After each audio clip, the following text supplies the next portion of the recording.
بسم اللہ الرحمن الرحیم۔ زنا کے نقصانات اس دنیا میں۔ زنا بڑے گناہوں میں سے ایک بہت بڑا گناہ ہے میرے بھائیوں، اور جو شخص زنا کرتا ہے یہ گناہ اسے پریشانیوں میں گھیر لیتا ہے۔ سب سے پہلی پریشانی جو ایک زنا کرنے والے شخص کو ہوتی ہے، اس کی یادداشت میں کمی آ جاتی ہے۔ بات بات پہ وہ چیزوں کو بھولے گا، بھلکڑ سا بن کر رہ جائے گا۔ باتیں بھولنا اس کے لیے عام سا ہو جائے گا۔ اگلی پریشانی جو زنا کی وجہ سے اس انسان پر آتی ہے، اس کے دین میں آ جاتی ہے۔ نیک اعمال کی توفیق اس شخص سے چھین لی جاتی ہے۔ نماز جیسی عظیم عبادت نہ پڑھنے پر اسے کوئی رنج اور غم نہ ہوگا، نہ قرآن کی تلاوت، نہ ذکر۔ نیکی کی توفیق اس شخص سے چھین لی جاتی ہے۔ یہ اس گناہ کی وجہ سے ہے میرے بھائیوں جو گناہ وہ کرتا ہے۔ اگلی پریشانی جو زنا کرنے والے شخص پر آتی ہے، اس کے رزق میں بے برکتی آ جاتی ہے۔ اگر لاکھوں روپیہ بھی کما رہا ہے اور اس میں برکت نہ ہوگی، لاکھوں روپیہ کمانے کے باوجود بھی وہ کہے گا پتہ نہیں پیسے کہاں جا رہے ہیں، کیا معاملہ ہو رہا ہے۔ یہ ساری بے برکتی کی وجہ سے ہوتا ہے۔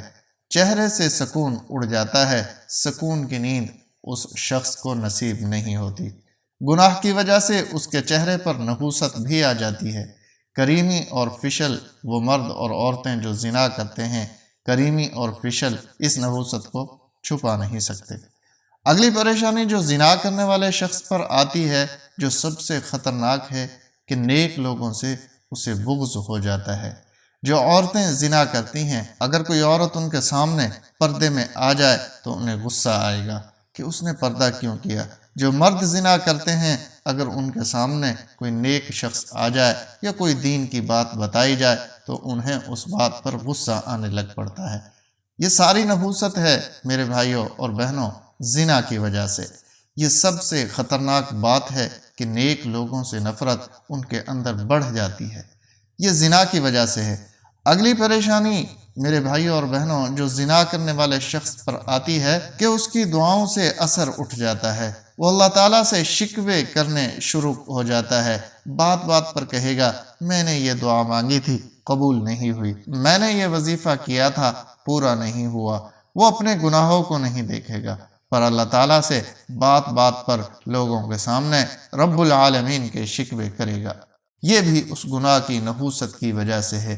اللہ نہ کرے اگر کوئی شخص زنا کرتے کرتے اسی حال میں دنیا سے چلا گیا تو میرے نبی صلی اللہ علیہ وسلم نے فرمایا لوگوں اس شخص کی پیشانی پر لکھ دیا جاتا ہے کہ اللہ کی رحمت سے دور، دوزخ کے قریب ہے۔ میرے بھائیوں اور بہنوں اس گناہ سے بچنا چاہیے۔ انسان کو اللہ کی رحمت سے ناجائز فائدہ نہیں اٹھانا چاہیے۔ اللہ نہ کرے انسان اتنا سوچ لے، اگر عین اس گناہ کے وقت، اس گناہ کی حالت میں اگر انسان پر فالج کا اٹیک آ جائے تو انسان تو ایک قدم اٹھ کر چل بھی نہیں سکے گا۔ یہ تو اللہ کی رحمت ہے، وہ اپنے بندوں کو ڈھیل دے رہا ہے کہ میرے بندے پلٹ آئیں۔ موت سے پہلے پہلے توبہ کر لیں میرے بھائیوں اور بہنوں۔ اگر کوئی شخص اس گناہ میں مبتلا تھا تو اسے چاہیے سچے دل سے توبہ کر لے۔ ابھی سانسیں چل رہی ہیں، ابھی کی ہوئی توبہ پر سارے گناہ معاف ہو جائیں گے۔ اللہ نہ کرے توبہ کا موقع نہ ملا، اگر وہ لیٹ کرتے کرتے قبر میں جا لیٹا تو اس شخص کو سوچنا چاہیے تو اس کا کیا بنے گا۔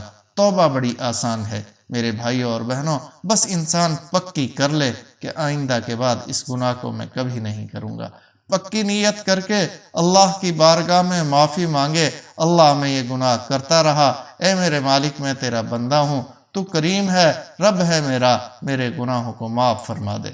بس اتنے سے بولنے ہیں میرے بھائیوں اور بہنوں، اللہ سالوں کے اس کے گناہوں کو اپنی رحمت کے صدقے معاف فرما دیں گے، اور اس شخص کا شمار ان بولوں کے بعد اللہ کے گناہ گاروں سے نکل کر اللہ کے نیک بندوں میں شمار ہوگا۔ اللہ سے دعا ہے اللہ تمام امت کو اس گناہ کبیرہ سے اپنی حفاظت میں رکھے، آمین۔ السلام علیکم ورحمۃ اللہ وبرکاتہ۔